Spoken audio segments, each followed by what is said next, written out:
Namaskar viewers, hello and welcome to Sansad TV. You're watching the news with your host Kriti Mishra. Over the next 30 minutes, I'll take you through news from around the world. Before the detailed stories, let's take a look at the headlines this Thursday evening. Russia launches bomb attack on Ukrainian cities. Ukraine seeks help from the international community. Breaks off diplomatic ties with Russia. World leaders condemn attack on Ukraine. UN Secretary General expresses concern. India calls for immediate efforts to reduce tensions. Global markets stunned by Russia's attack on Ukraine. Major indices of Europe and Asia fall by 4%. Sensex sheds a massive 2,700 points. Crude oil prices rise. Prime Minister calls on industry to make agriculture modern and advanced. Underscores significance of artificial intelligence. High Court upholds Goa Speaker's order dismissing petitions seeking disqualification of 12 MLAs. And now, on to our flash news segment. Centre tells Supreme Court 18,000 crore rupees returned to banks in Vijay Mallya, Nirav Modi and Mehul Choksi cases. Air India evacuation flight forced to return after Ukraine closes its airspace. 42 coal blocks auction under commercial auctioning of coal mines, says Coal Minister Prahlad Joshi. On third anniversary of PM Kisan, over 1.8 lakh crore transferred to farmers' bank accounts. Jammu and Kashmir Delimitation Panel gets 2-month extension till May to finalise report. IT Minister Ashwini Vaishnav releases national strategy on additive manufacturing. Maharashtra Minister states sit in protest against State Minister Nawab Malik's arrest by the ED. Supreme Court dismisses petition for online CBSE, ICSE State Board exams 2022, says PIL is ill-advised. Akali Dal leader Vikram Majithia surrenders in Mohali court in multi-crore drugs case. Twin attacks kill 18 civilians in Niger near the border with Mali. And the big story of the day, Russian President Vladimir Putin has launched an invasion of Ukraine, following which the Ukrainian president has declared martial law in his country. Ukraine's marshal said that several militiants have been killed in the attack. It also claimed that it brought down 6 Russian warplanes and killed 50 Russian forces. First visuals of Russian attack on Ukraine. In the early hours on Thursday morning, Russia launched an offensive against Ukraine. President Putin called it a special military operation to protect the people of Donetsk and Luhansk from alleged atrocities of Ukraine. In a televised address to the nation, Putin appealed to the Ukrainian army to lay down their arms. 2,000 miles across the border in Kiev, President Zelensky assured his nation of a victory. In another meeting with his European counterparts, President Zelensky demanded security assurances from friendly nations. Meanwhile, US President Joe Biden condemned the unprovoked attack by the Russian military and said he will meet G7 leaders to discuss the issues. The Russian attack is being seen as a failure of United Nations as well. The UN General Secretary called it the saddest moment of his tenure. The Ukrainian representative's reaction was more scathing. It's a historical embarrassment to the humanity and to this particular organization that has failed to take the necessary actions in the course of the last 8 years. With the first weapons being fired, the world community is now hoping that it will be limited to a border war and other nations will act as a pacifier. Bureau Report, Sansad TV. And Prime Minister Modi is holding an emergency meeting with key officials on the Russia-Ukraine developments. Earlier at the UNSC, India appealed once again for immediate de-escalation of tensions between the two countries. Permanent representative to the UN, T.S. Tirumurthy, said that India notes with regret that calls to give time to the recent initiatives undertaken by parties to diffuse tensions were not heeded to. The situation is in danger of spiraling into a major crisis. We express our deep concern over the developments, which, if not handled carefully, may well undermine the peace and security of the region. We'll have more on the Ukraine crisis in our World News segment, but for now, let's take a look into the world of business and economy.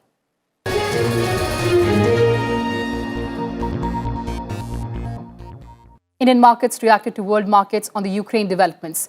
Selling pressure was visible right from the beginning of the trade. BSE Sensex went below the 55,000 mark and stayed that way till the end. It closed at 54,530 points, down 2,702 points, a massive fall of 4.72%. The scene at the National Stock Exchange was no different. NSE Nifty 50 took a dip of 4.78% and closed at 16,248.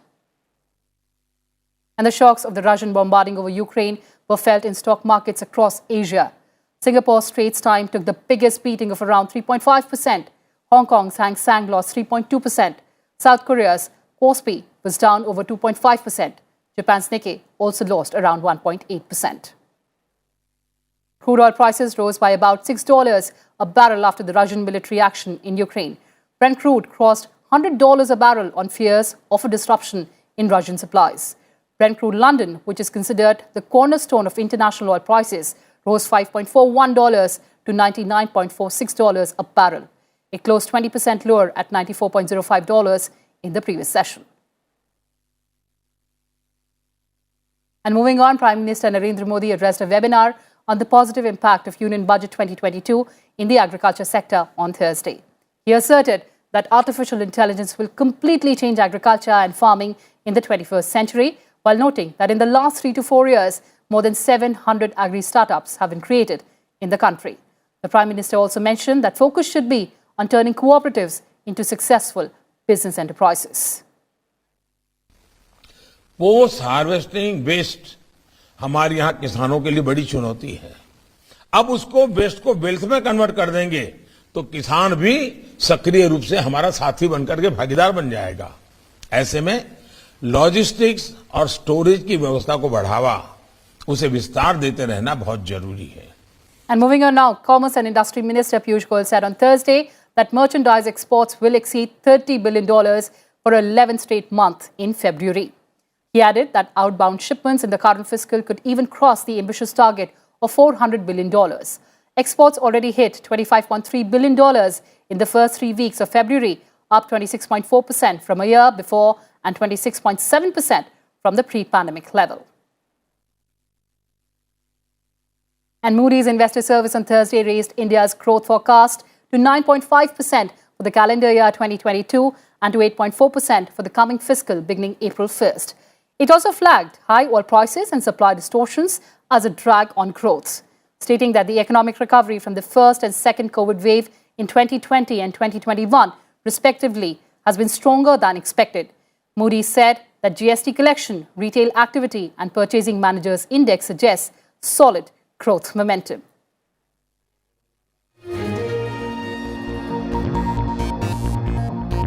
And let's take a look at election news.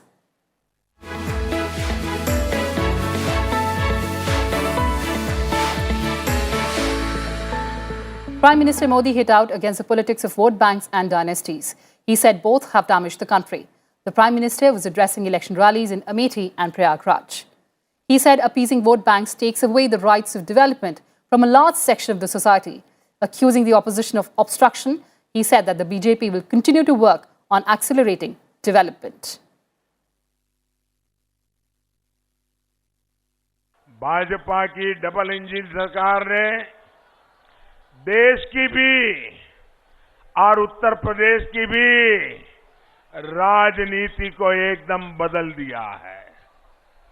इन घोर परिवारवादियों ने इतने दशकों तक संप्रदायवाद की राजनीति की, जातिवाद की राजनीति की, क्षेत्रवाद की राजनीति की।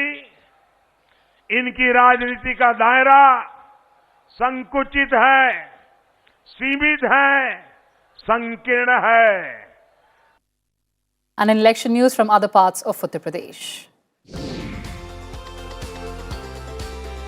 Union Home Minister Amit Shah addressed an election rally in Bahraich. He said an atmosphere of development is prevailing in Uttar Pradesh, adding that people will not fall in the opposition's trap after experiencing it. He said law and order has vastly improved in the state, because of which The Bahubali phenomena can't be seen anywhere now. In Pratapgarh, Samajwadi Party chief Akhilesh Yadav said that the BJP is in a rush to sell off public sector enterprises so that it doesn't have to give people reservations or jobs. On the issue of employment, he said there was no recruitment in the state police force for the last 3 years. Uttar Pradesh Chief Minister Yogi Adityanath held a public meeting in Ayodhya. He said in the coming 5 years, work will be done to give at least one job to one member of every family in Uttar Pradesh. He said that the government has decided that people eligible for the Ujjwala scheme will be given 2 gas cylinders during festivals. And a pink rally was taken out to raise awareness on election in Varanasi. All the women in the rally wore pink. Scooty riding women raised slogans to raise awareness about the importance of casting their vote.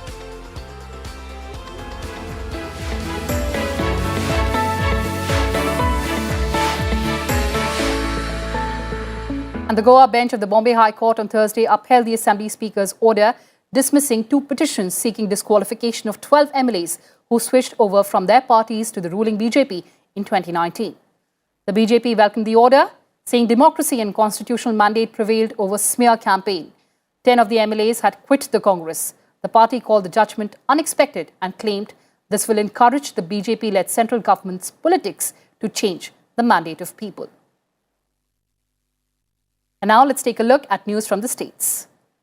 The Delhi government approved the Delhi Film Policy 2022 at its cabinet meeting on Thursday. 3 crore has been pledged for the policy as well as for hosting an international film festival.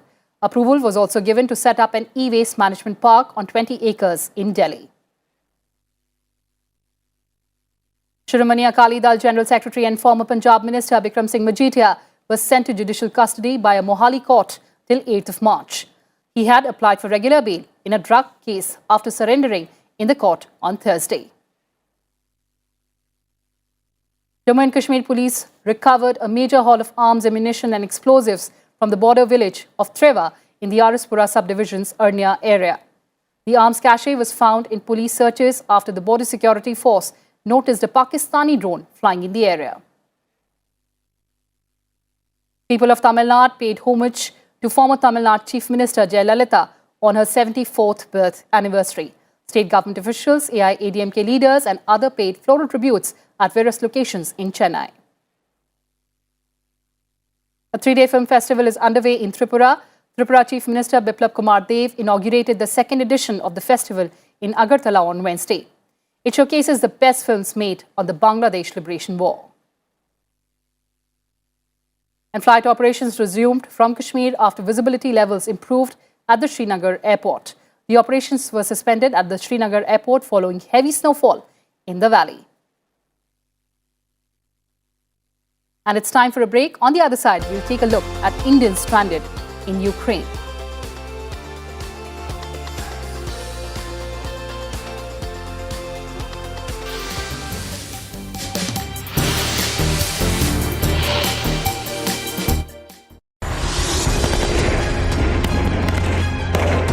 Our focus on democracies of the world tonight. Russian President Vladimir Putin announces military operation in Ukraine. Ukraine announces imposition of martial law. We focus on the Russia-Ukraine crisis and the role of the Western countries. Also, in this episode tonight, 3-week-long demonstration ends in Canada. What led to the protest and how it ended? Watch Democracies of the World tonight at 10 p.m.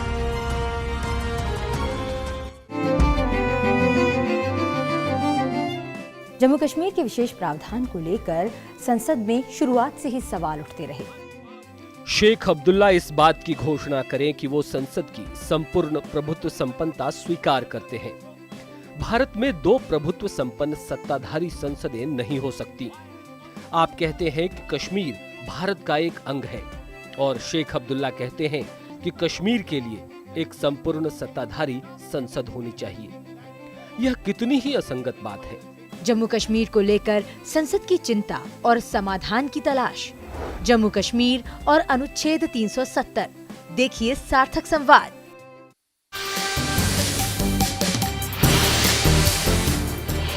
Welcome back. Now news from across the world.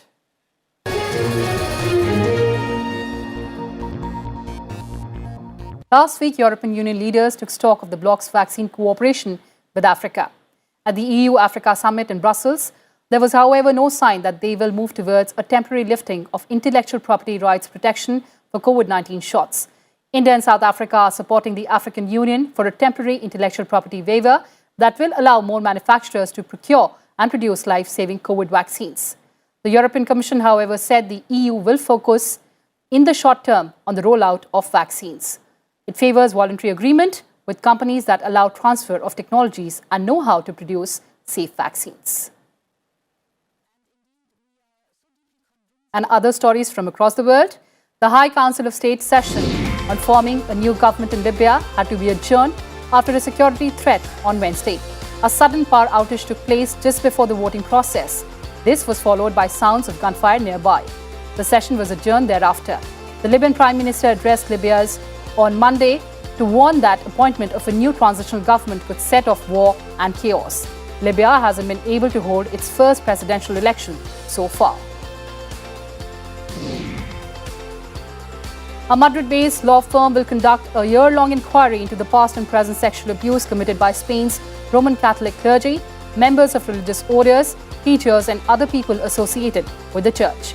The goal of the inquiry would be able to help reparation of victims. It will cover all sorts of abuse.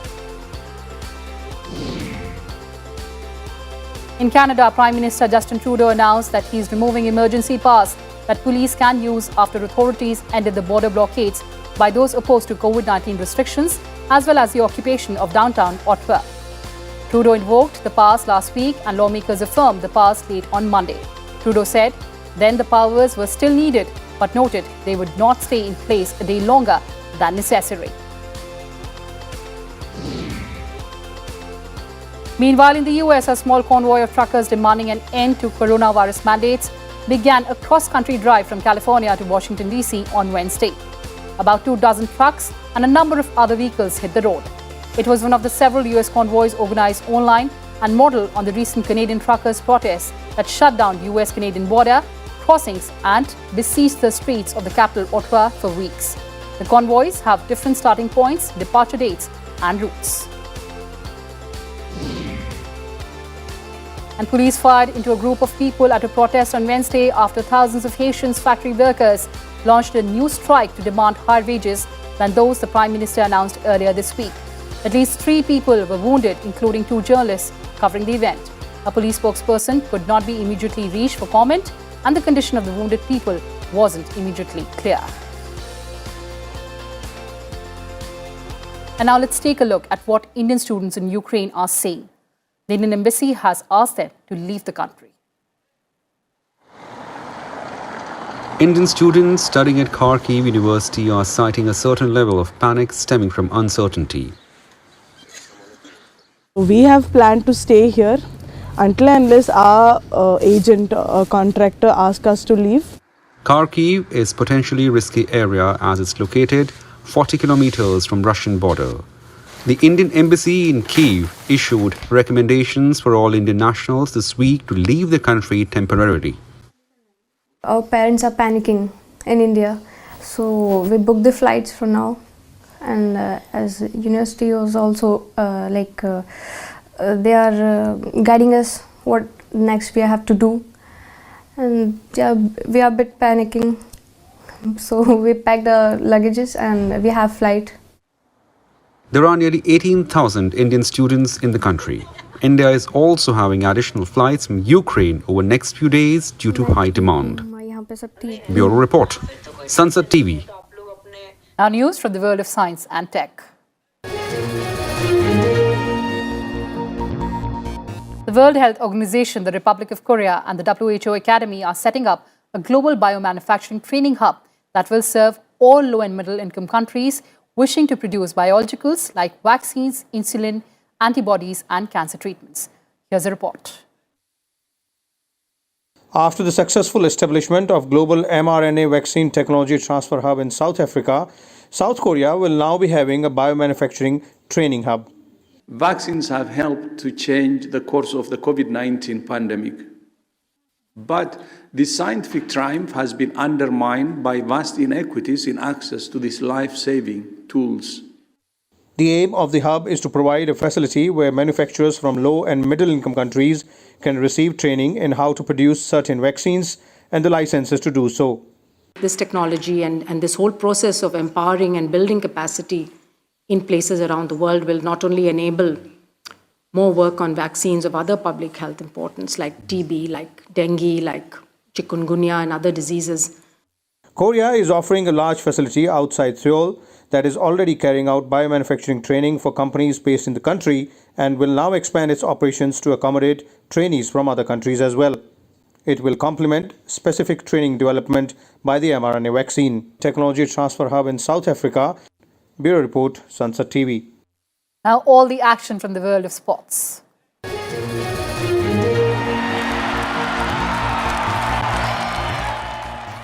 And let's start with cricket.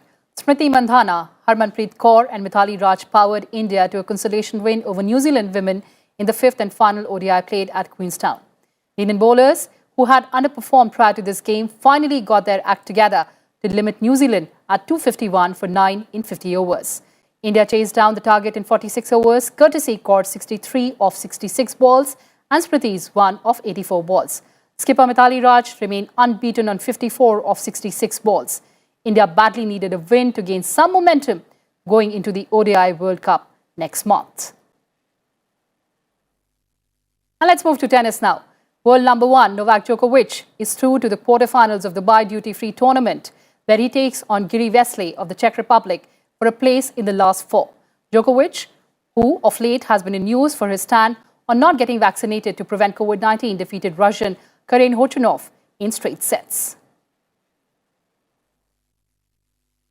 Australian Open champion Rafael Nadal achieved his best start to an ATP Tour season, improving 12-0 by beating Stefan Kozlov to reach the Mexican Open quarterfinals. The 35-year-old Spanish left-hander eliminated the US lucky loser 6-0, 6-3, advancing to a matchup against 39th ranked American Tommy Paul, whom he has never played before.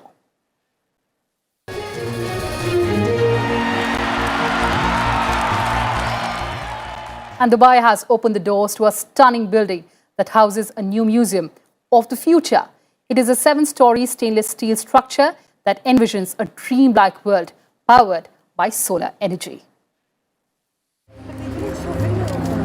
The torus-shaped museum is a design innovation that forgoes support columns, relying instead on a network of diagonal beams.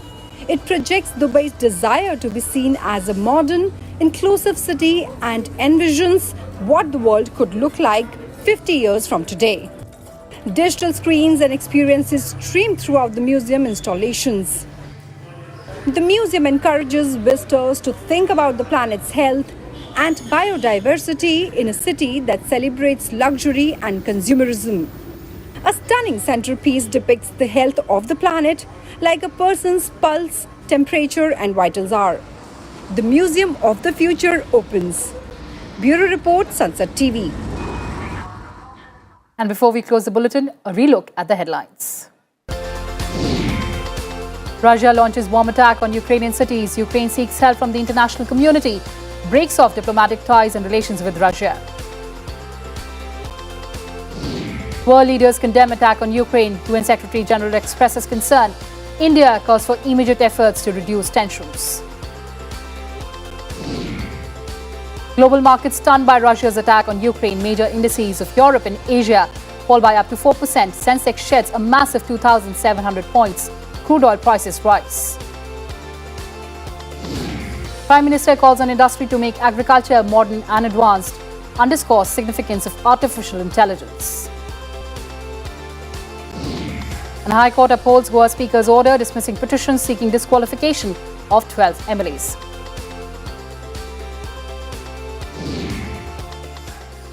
Well, that's all we had for you in this edition. Thanks for watching and stay tuned to Sansad TV. Namaskar.